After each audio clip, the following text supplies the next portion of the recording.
The next lesson we want to look at is the use of the subjunctive mood in Spanish. First of all, what is mood?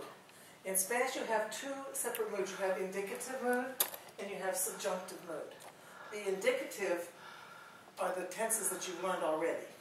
Present tense, preterite, imperfect, and future and conditional, which you will learn. The subjunctive only has two, present and imperfect. So right now, we're going to be looking at the present tense of the subjunctive mood. What's the difference between subjunctive and indicative? Indicative is what you use when you're giving information. It's almost like a newspaper report. It doesn't editorialize, it just gives the facts, right? So if you say there are 20 cars in the parking lot, Mary is sick today, it's a beautiful day, the sun is shining, there are 20 students in the class. Those are just bits of fact. But now if I say Mary is sick, that's a fact, that's indicative. But if I say, I'm sorry that Mary is sick, oh, I hope that Mary's not sick, and I start to editorialize on it, I start to give some emotion or some volition, that's when you're going to use the subjunctive mood. The triggers for the subjunctive, and we're not going to look at these right now, I just want to go over them quickly so that you have an idea where this fits in the scheme of things. There are 6 reasons that you're going to make, that will make you use the subjunctive. If you have volition in the main clause, emotion, a doubt, or an impersonal expression with a change of subject, then you use the subjunctive. If you have an adjective clause with an indefinite or a negative antecedent, don't worry about it, we'll learn it.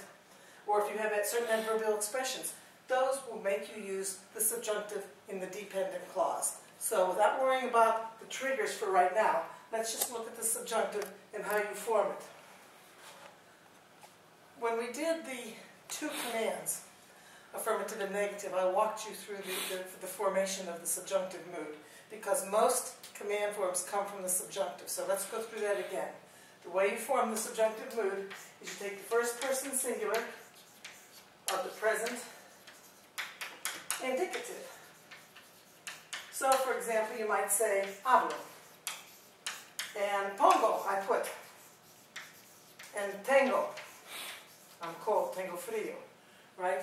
And how about como and vengo? All right. The second thing you do is you drop the O. So we take the O off the end of all of those, and then you add the opposite vowel. The opposite vowel for AR verbs is going to be, do you remember what it was?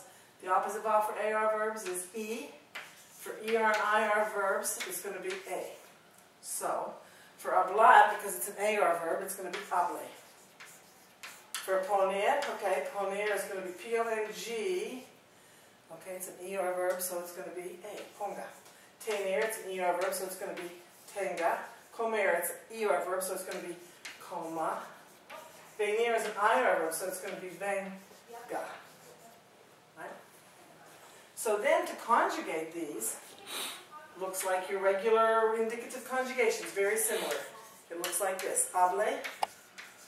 What do you suppose goes on the end of the to form, just like it did before? The S. Hables. Hable. Because the first and the third persons are the same, you tend to use the subject pronouns a little bit more in the subjunctive than you had to in the indicative. The nosotros form, what do you suppose? Hablemos, of course. Hables. This is the one with the accent mark. Don't forget it, please. It goes over the E. And hable. Hable. So if hablar is conjugated, hable, hables, hable, hablemos, hables, hablen, what would bailar be? Well, it would be baile, bailes, baile, bailemos, bailes, bailen. How about a stem changing verb? Let's take contar. If it's an AR stem change, it works just like it did before. Cuente, cuentes, cuente. All right, now what about the nosotros form? Remember the nosotros and the vosotros don't change, so it goes back to the infinitive. So it's going to be contemos, contes, and then back to cuenten. That's the shoe verb, right? Remember? If that helps you, fine. If it doesn't, don't worry about it. The only thing you have to remember, this works for AR and ER verbs, but if you have IR verbs with a stem change, they have double stem changes very often. So, for example, dormir. Dormir changed O to UE in the present, but it also had a change in the preterite. It changed in the third person, singular and plural, O to U. So what's going to happen in the present subjunctive is it's going to pick up this second stem change in the nosotros and the vosotros. So this is what it'll look like. It'll be duerma. What about the two form? Duermas, right, with the S, and duerma. No problems there, right?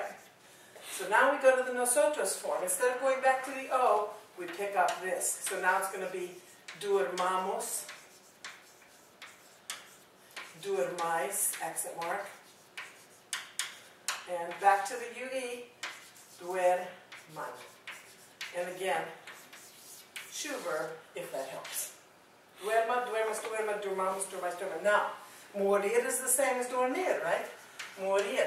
It had a UE in the present and a U in the preterite, so it would be muera, mueras, muera, muramos, murais, mueran. What about a verb like pedir? Pedir changes E to I in the present and E to I in the preterite.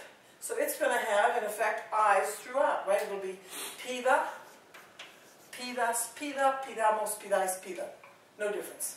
But really, it is picking up the two different changes. You just can't tell because they're both I's. Okay?